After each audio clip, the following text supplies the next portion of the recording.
اشیاء خوردنوش خاص طور پہ آٹا، چینی وغیرہ کی قیمتوں میں بے پناہ اضافہ عمران خان حکومت کا مسلسل سر درد ہے۔ اس میں مزید اضافہ نظر آ رہا ہے اور ایک بحرانی کیفیت جنم لے رہی ہے، کیونکہ پولٹری مصنوعات خاص طور پہ مرغی اور انڈوں کی قیمتیں اب بے لگام ہو چکی ہیں۔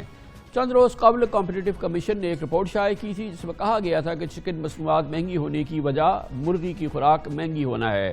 ساتھ ہی چکن فیڈ بنانے والی کمپنیز میں اس بات کی اطلاعات ملی تھی کہ وہاں پر ایک گٹھ جوڑ ہوا ہے اور جس کی وجہ سے چکن فیڈ کی قیمتوں میں اضافہ کیا گیا ہے۔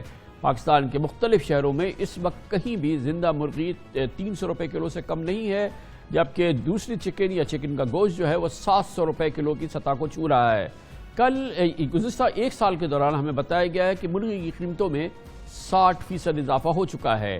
پچھلے ایک سال میں پولٹری فیڈ کی 50 کلو کی بوری میں جو منسلکہ لوگ ہیں انڈسٹری کے، وہ کہتے ہیں کہ 500 روپے اضافہ ہوا ہے، اور یہ بھی کہا گیا ہے کہ بھارت سے امریکہ تک چکن مصنوعات مہنگی ہو رہی ہیں، جس کی وجہ یہی فیڈ ہے اور اس میں استعمال ہونے والے اجناس جیسے سویا بین، کنولا اور مکئی کے چڑھتے دام ہیں۔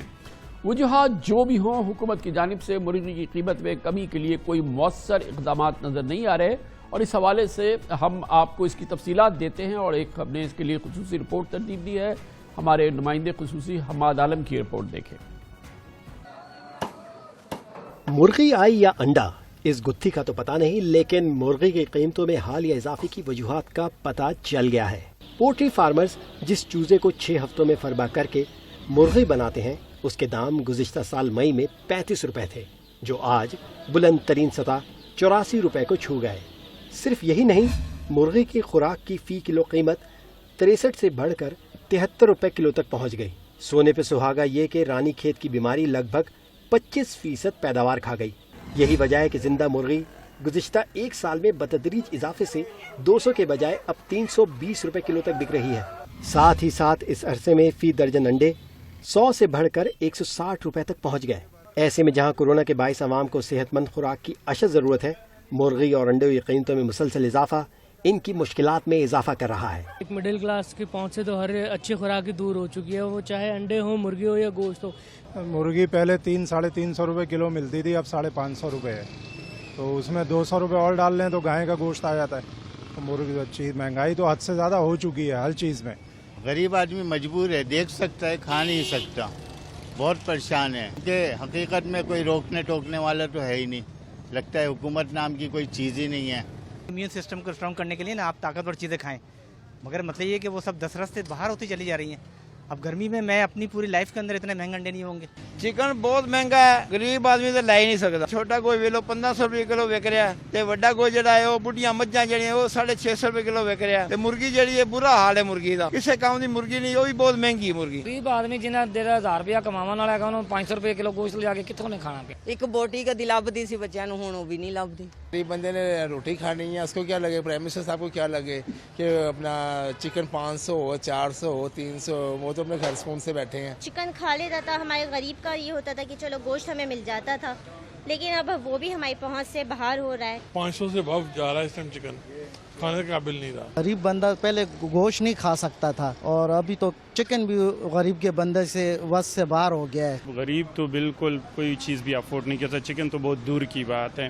ایسے تو ضلع انتظامیہ بار بار دعوے کر رہے ہیں کہ یہ سستی چیز ہے، وہ چیز ہے، لیکن کسی چیز کا کوئی سستی چیز نہیں ہے۔ پولٹری فارمرز کا کہنا ہے کہ پولٹری کی صنعت میں یہ عروج زوال آتا ہے۔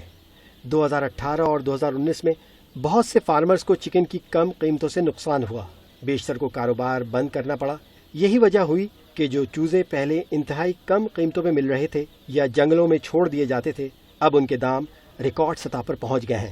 صارفین کے تحفظ کی تنظیم کے نمائندوں کا کہنا ہے کہ قیمتوں میں اضافے کی وجہ کوئی بھی ہو، مگر کہیں بھی چکن مصنوعات کے قیمتوں کے تعین کے حوالے سے حکومت کا کوئی کردار نظر نہیں آتا۔ فارمرز کس ریٹ پر بیچ رہے ہیں، ہول سیلرز کیا ریٹ کھول رہا ہے، اور دکاندار صارف سے کتنا منافع ایٹ رہا ہے، اس پر حکومت کی کوئی نظر نہیں ہے۔ ان سے پوچھنے والا کوئی حکومت کا ادارہ نہیں ہے کہ وہ یہ معلوم کرے کہ ان کی لاگت کیا آ رہی ہے، ان کا منافع کیا ہے، آخر اتنے ریٹس جو ہے وہ تاریخ کی بلند ترین سطح پہ کیوں پہنچ گئے۔ صارفین کی جیبوں سے لاکھوں روپے روزانہ نکل رہے ہیں۔ इंडस्ट्री माहिरीन का कहना है कि मौजूदा हालात में फिलहाल चिकन की कीमतों में कमी का कोई इम्कान नहीं। दूसरी जानिब अगर हुकूमत ने भी आंखें बंद रखीं तो सारिफ को किसी किस्म का रिलीफ मिलने की कोई उम्मीद नहीं है। पेचीदा सूरत हाल है पाकिस्तानियों के लिए, जिनके लिए तवील अरसे से, कई सालों से अब मुर्गी का गोश्त एक अफोर्डेबल गोश्त होता है या मीट होता है। वो ज़माना गुजर गया कि जब ये रऊसा की या अशराफिया की खुराक समझी जाती थी, और यकीनन ये कैफियत जो है मुल्क की महंगाई की सूरत हाल में एक नया इजाफा है। इसकी तफसीलात जानेंगे और इसके लिए हमें ज्वाइन करें जनाब खलील सत्तार, चेयरमैन है पाकिस्तान पोल्ट्री एसोसिएशन के। बहुत बहुत शुक्रिया खलील सत्तार साहब। ये अचानक और इतना तेज़ इजाफा जो है ये अनप्रेसिडेंटेड है मुर्गी की कीमतों में और सस्टेन्ड इजाफा है। बहुत बहुत शुक्रिया कामरान साहब, आपने मुझे मौका दिया पोल्ट्री एसोसिएशन का मुद्दा बयान करने का। असल में चीज़ ये है कि ये कोई पहली दफ़ा प्राइसेस नहीं बढ़ी हैं। पोल्ट्री हमेशा से बूम और बर्स्ट का शिकार रहती है और इसकी प्राइसेस बढ़ती हैं, घटती हैं। इसकी प्राइसेस किसी के कंट्रोल में नहीं है, फार्मर का कोई भी कंट्रोल नहीं है। जैसे टमाटर के ऊपर फार्मर का कोई कंट्रोल नहीं है, इसी तरह मुर्गी की प्रोड्यूसर्स जो हैं ब्रॉयलर फार्मर्स, उनका कोई कंट्रोल नहीं है। ये प्योरली डिमांड एंड सप्लाई पे चलता है। इस्लामिक कैलेंडर के साथ मूव होती है मुर्गी की प्राइस। शादी ब्याहों का सीज़न आ जाता है, मुर्गी की प्राइस डिमांड बढ़ जाती है, प्राइस बढ़ जाती है।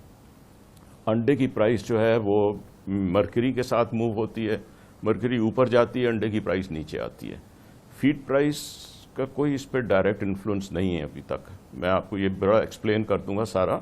इसमें गोया पहली इंपॉर्टेंट बात ये है खलील साहब, पहली इंपॉर्टेंट बात जो आप बताना चाह रहे हैं कि ये तासुर कि फीड प्राइसेस कोई स्काई रॉकेट कर गई हैं, वो कोई फैक्टर नहीं है। इस वक्त जो मुर्गी की कीमतों में इजाफा हुआ है उसमें फीड का ताल्लुक नहीं है।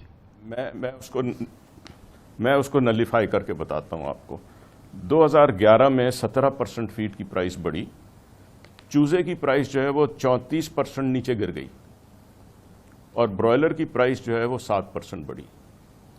और इसी तरह 2013 में 16% फीड प्राइस बढ़ी, 17% फीड प्राइस बढ़ी और 31% चूजे की प्राइस गिर गई और ब्रॉयलर की प्राइस जो है वो 0.6% बढ़ी सिर्फ। लेकिन अच्छा खलील साहब, आपने बुनियादी बात ये बताई है पहले कि जी के ये जो वजह है, मोटी बात ये है कि डिमांड एंड सप्लाई की बात होती है और सीजनल डिमांड बढ़ती है और उससे मुर्गी की कीमतों में इजाफा हो जाता है। मुझे हैरत ये है कि वो ज़माना है जब लॉकडाउन है, शादियाँ हो नहीं रही हैं और चिकन की जो एक्स्ट्रॉर्डनरी डिमांड होती है शादियों से मुंसलिक, वो तो कोई नज़र नहीं आ रही है और ये सारी कीमतें जो बढ़ी हैं ये इसी ज़माने में बढ़ी हैं। तो इसको ज़रा एक्सप्लेन कीजिए।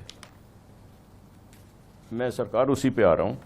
देखिए 2018 में हमने जो चूज़ा प्रोड्यूस किया था वो 1.21 बिलियन प्रोड्यूस किया था और 2019 में ग्रैंड पेरेंट इंपोर्ट बढ़ गई, 4,30,000 हो गई।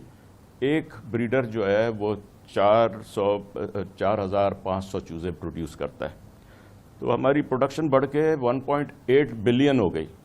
1.2 से एकदम से जंप करके 8 बिलियन हो गई। इसकी वजह से पेरेंट स्टॉक फार्मर्स को बेतहाशा नुकसान हुआ है। उन्होंने फ्री चिक्स दिए हैं, उन्होंने जंगलों में छोड़े हैं चिक्स, उन्होंने हैचिंग एग्स को निकाल के टेबल एग्स की तरह बेचा है। 90% लॉस किया उसके ऊपर उन्होंने। और इस वक्त जो है वो रानी खेत की बीमारी आई हुई है। एक तो प्रोडक्शन इस वक्त हमारी आधी हुई हुई है, 6 बिलियन प्रोडक्शन है इस वक्त एज कम्पेयर टू 2019 जो 1.8 बिलियन थी और 2018 में 1.2 बिलियन थी। तो ये प्रोडक्शन कम है। इसके ऊपर से रानी खेत की बीमारी बेतहाशा फैली हुई है। इसमें 10% से लेके 80% तक फार्मों पे मोर्टेलिटी हो रही है।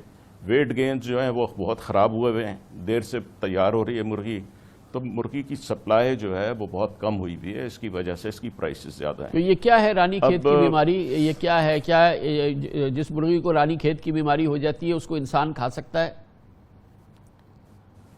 खा सकता है, लेकिन वो रानी खेत जिसको ज़्यादा होता है वो तो मर जाती है, जिंदा नहीं रहती, मर जाती है, वो खाई जाती है। देखें मैं बताऊं आपको, 55 साल से मैं पोल्ट्री में हूँ। रानी खेत हर साल कुछ ना कुछ आती है, कभी ज़्यादा कभी कम।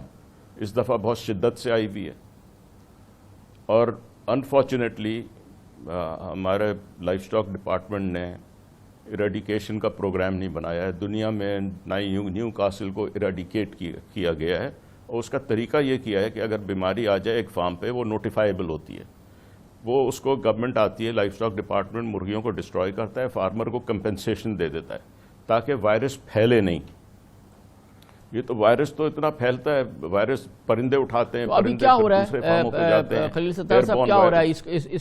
इस बीमारी से निपटने के लिए जो चिकन फैल गई है बुरी तरह से, अब इसके लिए कैसे नंबर्द आजमा हो रही है इंडस्ट्रीज से? देखिए, इस पे डिपार्टमेंट तो कुछ भी नहीं कर रहा, कुछ नहीं हो रहा इसमें। अभी एक वो आया है लेटर हमें कि जी ये मुर्गियों को गड़े में गाड़ दें, बुरा जो है इसका जो राइस हस्क है, जो लीवर है, उसको जला दें।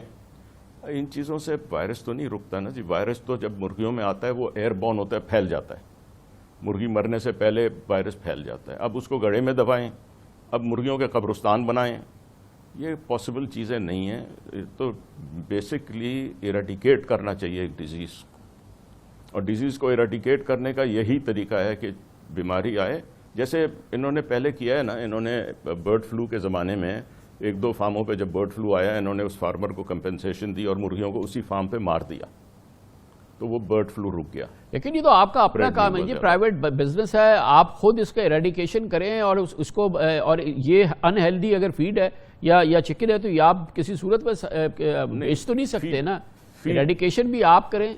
हाँ साहब, फीड अनहेल्दी नहीं है, फीड अनहेल्दी नहीं है। दुनिया भर में वायरल इन्फेक्शंस जो हैं वो गवर्नमेंट का काम होता है रोकना। अब किसी फार्मर पे अगर लॉस हो रहा है, बीमारी आ गई है, तो उसको कौन कंपेंसेट करेगा? हम करेंगे, हम तो नहीं कर सकते। देखिए, स्मॉल पॉक्स है, वर्ल्ड दुनिया का वो है कि इसकी बीमारी रोकी जाए। वायरसेस जो हैं वो एक मुल्क से दूसरे मुल्क फ्लाई करते हैं, बर्ड्स के थ्रू आते हैं। इसको एसोसिएशन तो नहीं रोक सकती ना, दुनिया में कहीं भी एसोसिएशंस ने नहीं रोका है, गवर्नमेंट ने इरेडिकेट किया है, और यहाँ भी करना चाहिए। मैंने इनको पहले एक प्लान बना के दिया था, जब मैं प्लानिंग कमीशन के लिए रिपोर्ट बनाई थी। मैंने कहा था हर डिस्ट्रिक्ट पे गवर्नमेंट को चाहिए अपनी लेबॉरेटरीज़ बनाएं। कोई लेबॉरेटरीज़ नहीं बनी है, एक दो लेबॉरेटरीज़ हैं वो थोड़ा बहुत काम करती हैं, यूनिवर्सिटी की है, युवास की एक लैब है वो काम करती है, एक दो और लैब्स हैं वो काम करती हैं, PRI है, पोल्ट्री रिसर्च इंस्टीट्यूट पिंडी में है। अब पूरे पाकिस्तान में फार्म फैले हुए हैं, 30,000 से ज़्यादा फार्म्स हैं। अब ये कहना कि जी ये पोल्ट्री वालों ने कार्टेल बना लिया है, it is impossible to make a cartel. बहुत बहुत शुक्रिया जनाब Khalil Sattar, chairman Pakistan poultry association, हमारे साथ मौजूद थे।